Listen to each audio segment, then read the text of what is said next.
as you grow and those responsibilities around accounts receivable and accounts payable grow, because that's a big part of growth, having, either splitting up. So if somebody's doing multiple roles, making sure you've got dedicated support for efficiency in each of those types of roles. We'll call it payroll, accounts receivable, accounts payable.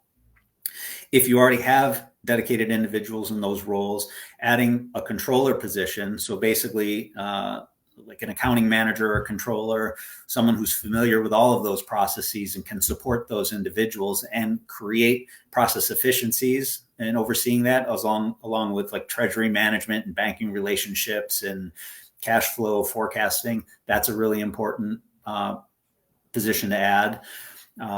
Depending on the size of your payroll, making sure you've got, and we sort of already talked about the specialization, adding an individual person, but having like a really qualified payroll manager, in addition to having a system capable of supporting a higher volume of payroll complexity, making sure all of your adherence to labor laws and pay rules, because they do get complex, and there are some additional complexities as the size of the organization grows.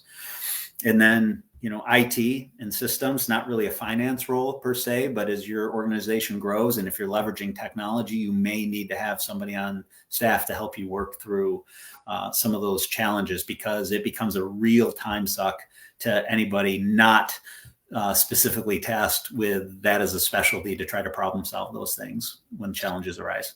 Yeah, and it's interesting. So as we go to a lot of these top 100 companies, Rick, in Lawn and Landscape magazine here behind me on the wall, every year basically goes in and does research of the top 100 lawn care landscape companies in the whole United States. So over the last few quarters with the SimpleGrowth Masterminds, we've had the pleasure where they've opened up the door.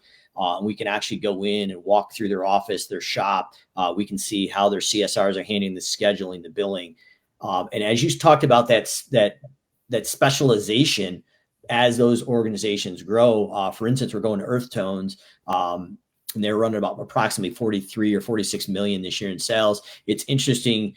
This will be our second time there in the last couple of years. It'll be interesting to see how those roles have developed. But the first time there, they specifically talked when they addressed the group that they actually had to create that specialization.